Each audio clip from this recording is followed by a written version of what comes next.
Well, hello everybody. I'm sh I'm sure you're glad to see me again. This is Dr. Ronald J. Brown, and our topic for today is one of those wonderful lost cities of planet Earth. Well, that's me standing there at the right on my trip to Delphi, the great oracle of the Greeks and the Romans and of the ancient world. So, we're going to be talking today about the power of prophecy. This is something that people have always been fascinated with. The future. What's the future going to bring? Well, this is our outline, the power of prophecy. Why? People are always so fascinated by what the future is going to bring and try to control it. Famous oracles of the ancient world and of the modern world, the legend of Delphi, Delphi today, the famous prophecies that various oracles have provided for humans and which have influenced human history. And then the power of prophecy today in the very 21st century, the third millennium. My God, I wish I knew what was going to happen in the next 10, 20 years. Well, if I did, I would probably rearrange my portfolio at the stock market. But unfortunately, we don't have that type of certitude yet. So let's get started on our exploration of prophecy. Well, prophecy is one of these universal building blocks of religions. If you look at the Christian and Jewish Bible, well, it goes back to the creation of the world and the last book of the New Testament, the Christian Bible, is the future, the revelations. What is the future going to bring with us? But this is not just restricted to Christianity. The Jews, the Hindus, the Buddhists, the Muslims, every religion has a system for recreating the past as they believed it happened and predicting the future. And this is not just the major world religions. The Mormons have their vision of the future. The Unificationists have theirs. The Orthodox Jews have their own distinct vision of the future. So predicting the future, recreating an imaginary past. These are one of the universal building blocks of all religions. Well, the Christians have been especially fascinated by the end times. We see the evangelicals preaching on what is going to be today and what is going to be the future. Are we living in the end times? Go to any bookstore, you'll see thousands of books like this. Elaine Pagels, formerly of Harvard, talks about the book of Revelations and why Christians are so fascinated by what the future is going to bring.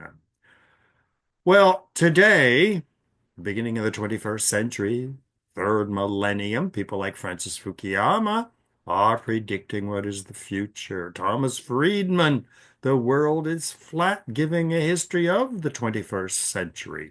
Samuel P. Huntington talks about the whole remaking of the world order in his famous book, The Clash of Civilizations. Well, there's me again in January 2023 when I made my pilgrimage to probably one of the most famous oracles in the Western world and even around the world. As you can see, at one time it was a thriving religious center with pilgrims and towns surrounding it with priests and priestesses and all kinds of temple attendants. Well, With the rise of Christianity, these pagan oracles were pretty quickly done away with. And we ended up with the book of Revelation, which tells us everything we need to know. So, as you can see, even in January, there were tourists visiting the remains of this lost city of the oracles. Well, prophecy. Why is this so important? Well, according to the book of Genesis, Bereshit in Hebrew, God gave humans who he had just created dominion over the fish, the birds, every living thing that moves on the earth. Well, Christians have interpreted this to be not just dominion over the planet Earth, animals and plants, but over even the future, that we have control of the future, or we think we can control the future. And so getting dominion over time is a very important part of Christianity and Judaism and Islam. Well, we are well on our way of dominion over creation. We build bridges to dominate rivers. We chop down trees and plant fields, domination of the land, hip replacements, domination over the human body, breast enhancements. You can make yourself beautiful, even if God didn't make you beautiful. And of course, all the pills, the cholesterol pills and diabetes shots and everything are all part of our quest for dominion over everything.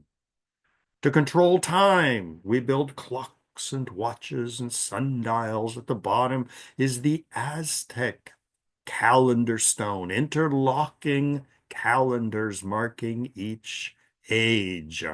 We celebrate birthdays. We have the Chinese New Year. We have the Jewish New Year, the Christian New Year. We dominate the hours with prayer time for Muslims. The daily prayer time uh, must be to the exact minute. And we are dominating the present. We're building cities. We are controlling abortion, exploring the universe. We vote. We have West Bank settlements, and we have wars going on, religious movements to dominate the present, to shape the world of today the way we would like it to be. Well, whether they were prophets in the Bible, or whether they were revelations of Jesus or of John of Patmos, or revelations about the future in Islam or Buddhism, whether it's predictions of reincarnation among Hindus, people who have prophesied well are famous. We have all the messianic prophecies of the Jewish Bible, talking about the Messiah who will dominate the future. Prophets of the books of prophets of the Old Testament, the 25 prophets of Islam, beginning with Adam through Noah, through Jesus, Moses, Solomon, John the Baptist, finishing with the last of the great Muslim prophets, the Prophet Muhammad. But there are many ways of predicting the future, not just going back to the book of Revelation or the Old Testament. You can read tea leaves. It's written in the star. Get a crystal ball and predict the future. Read the lines in your hand. How long are you going to live? Are you going to get rich? And so we have, in addition to the prophecies of the Jewish, Christian, and Islam, we have a lot of individual practitioners who are claiming to predict the future. In the ancient Celtic world before it came Christian, we had the Celtic Vates who were prophets or seers, predict who would win the war, how would the crops be. On the right, you have oracle bones where they would carve into the bones of animals the flat surface predictions of the future. That's me at Stonehenge in England, where it is believed that the Celtic prophets had the power to predict the future. Famous Nostradamus, 1503, wrote his famous prophecies, which many people until today claim predicted the rise of America, the rise of Russia, the rise of Islam, great wars of the future. Many people even say that he predicted people like George Washington and Napoleon and Stalin. Here again, it's all how you interpret them. Gene Dixon in the 1900s predicted all kinds of things. For example, in the 60 election, she said the election would be dominated by Labor and won by a Democrat who would then go on to be assassinated or die in office. Her prediction of the assassination of John Kennedy, according to many people. There's me again getting my fortune told in northern Cameroon. And the prophetess, who you see in the picture, predicted that if I wore the gris-gris, which you see on the right, I would get married, I would be famous, I would have many kids, and I would write many books. Well, half of that I was willing to accept, although the wife and bunches of kids, I took that part of the gris-gris off of what she gave me. Well, how did something like the Delphi become such a major, legendary, famous place? Well, sacred places, whether they are Jerusalem, whether they are Salt Lake City, whether they are Rome, Varanasi, the city of the Buddha, they all have a legendary history. According to ancient Greeks and good, perfectly possible, well before the rise of the Greeks, for some reason, the area around Delphi had a special importance. It was believed to be the gate to the center of the earth, the omphalos. And everywhere around Delphi, you see these rounded stones, some of them which are carved elegantly, like the one on the right. Others are simple stones, showing that this is a doorway to the center of the earth. Well, if you're going to have a prophecy, you want to make sure that it stands a good chance of being accurate. And what better way to have an accurate prophecy than to have direct access to a supernatural power? In this case, one of the Greek gods. It is believed that deep in the pit of the earth there was a Pythion. The Pythion was a monster, and we see movies made about the great serpent that lived deep in the earth. Snakes are always associated with evil.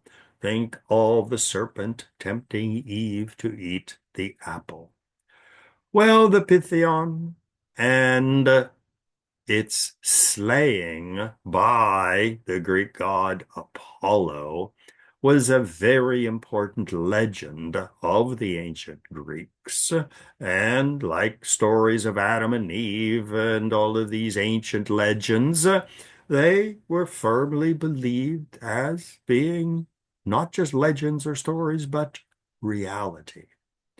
Well, the Pythion demanded human sacrifice and was an evil force in the world, but it was the great Apollo who went down into the pit of the earth at Delphi.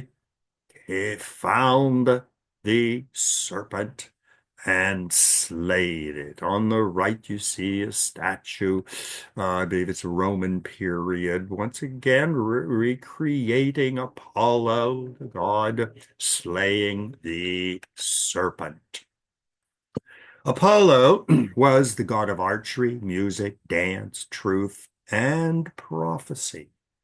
He also had the power of healing diseases, controlled the sun and light, god of poetry, knowledge, the protector of herds of sheep and flocks of geese, protector of the young, and much, much more. And here we see a statue of Apollo, who was always portrayed as Aquarius, a beautiful young man with no beard, a good body, and this was the epitome of beauty and masculine good looks. Well, when Apollo went down into the pit and he slayed the dragon, well, the body began to decompose and it left off a terrible stench.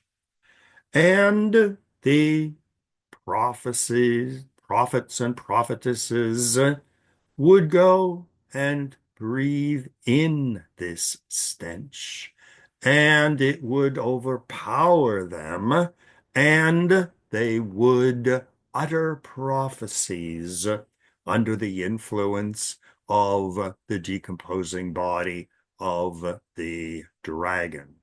In fact, many people believe that you can still smell the rotting body of the serpent, which is deep underground. Now, there are a lot of theories what it is.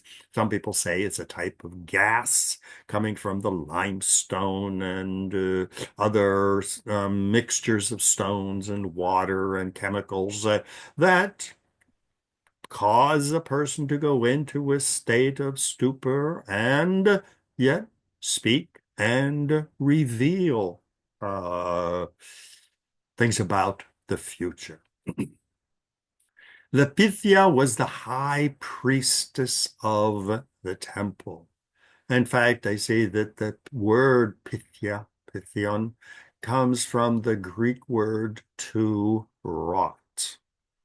And many people believe that the first Pythia was in fact the daughter of Apollo. And the rituals were associated with the high priestess. Now, very often, priestesses are women because even today we think women have an emotional sense which is much more highly developed than men. Men are rational, whereas women are open to the forces of nature and spiritual forces and would be susceptible to the gases coming from Delphi. And of course, all kinds of things were associated with the high priestess, the sacrificial seat. She had to be high-minded to take in the gases, use of holy water, connection to Apollo, and all kinds of rituals. So you just didn't stop in and get a prophecy. Women in ancient cultures were believed to have special powers which united them with nature. And today we have books about the earth goddess, the ancient statues of feminine beauty. Big breasts to produce lots of milk, big hips to give easy birth to babies. And so the goddess or the prophetess was a very important part of ancient cultures. Well, Julian the Apostate and the other Roman Empire emperors in the 360s were the ones who decided that this type of pagan prophecy should be done away with. And so by the year 362, it was the Julian the Apostate who visited the oracle and claimed to have received the last oracle that would be delivered. And the oracle was, tell the emperor that my hall has fallen to the ground, her temple of the Delphi. Phoebus no longer has his house, nor his mantic bay, nor his prophetic spring. The water has dried up. And so that was the end of the Delphi era. Well, Delphi today is now a tourist area, although there are all kinds of new age people who go around sniffing strange smells and uttering prophecies. There were a number of them there when I was there. Um, Now, on the map on the left, you see the Delphi is within easy bus distance for a day trip from Athens. So it is on the mainland, up in the mountain, rather desolate area. That was the bus route I took. And you can see from up on the top of the hills, you can see the water to the south.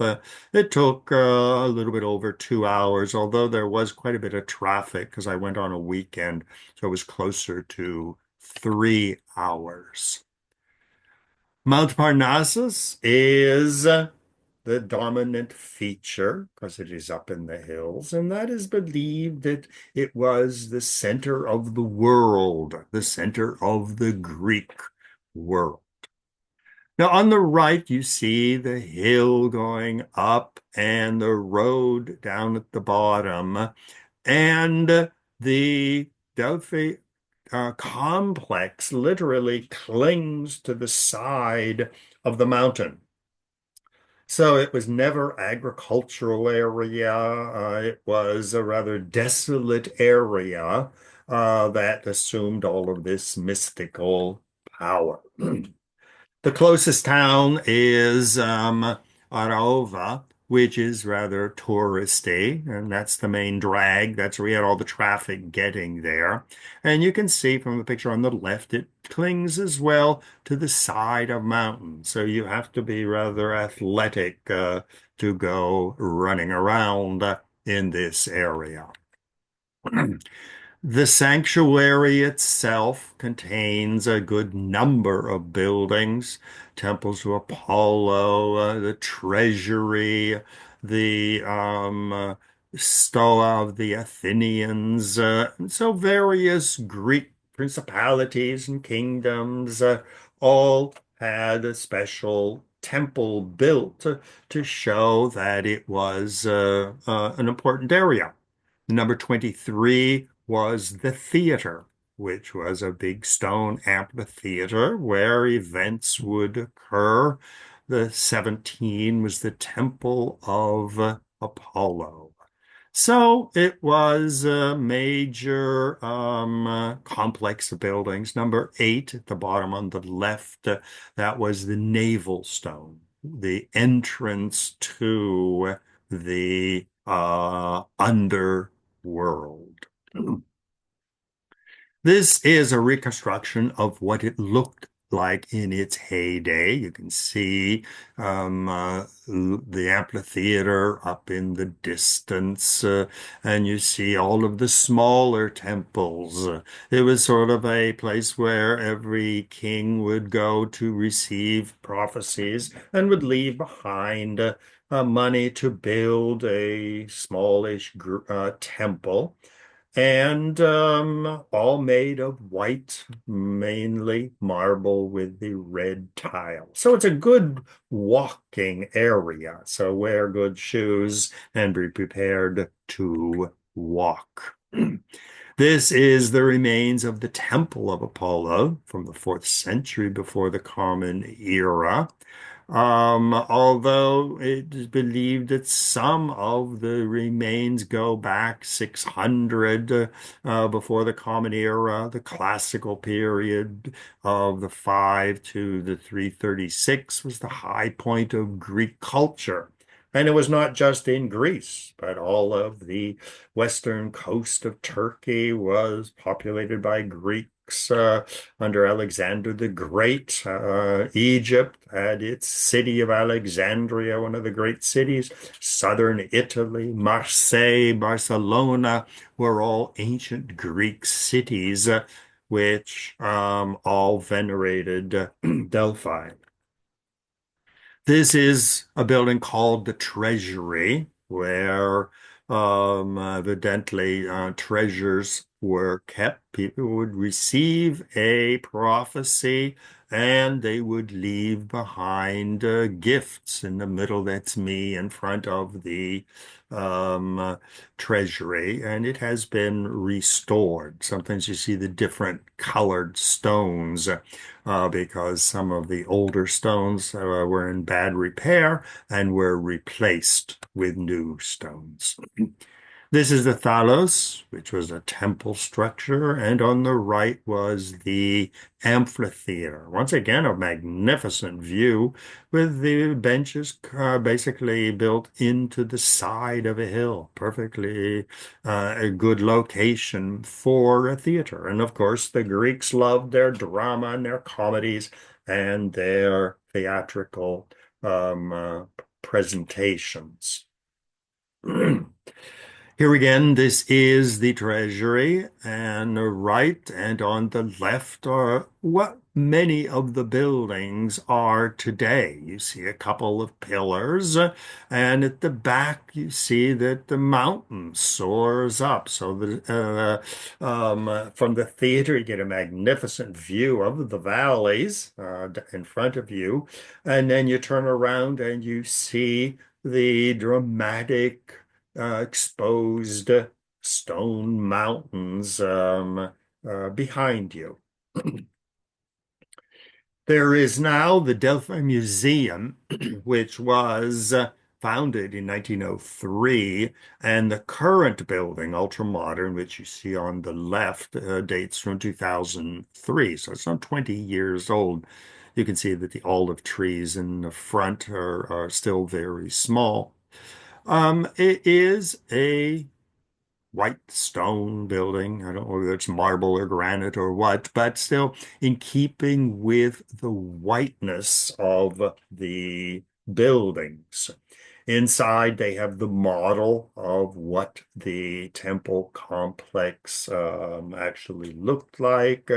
And there are all kinds of artifacts from the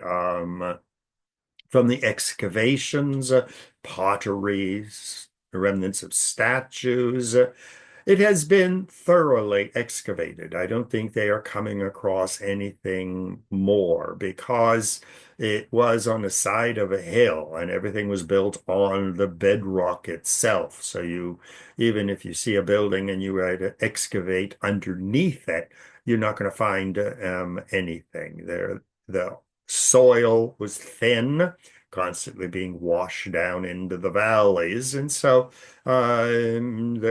there are some trees which were more recently planted, and it is still a wonderful museum. Famous Delphic prophecies. Oh, loads of books have been written about the various prophecies of Delphi. Many people taking a rather obscure prophecy and saying, well, this is referring to the rise of the United States or the collapse of the Soviet Union. One of the more famous prophecies was given in the 8th century to Lycurgus.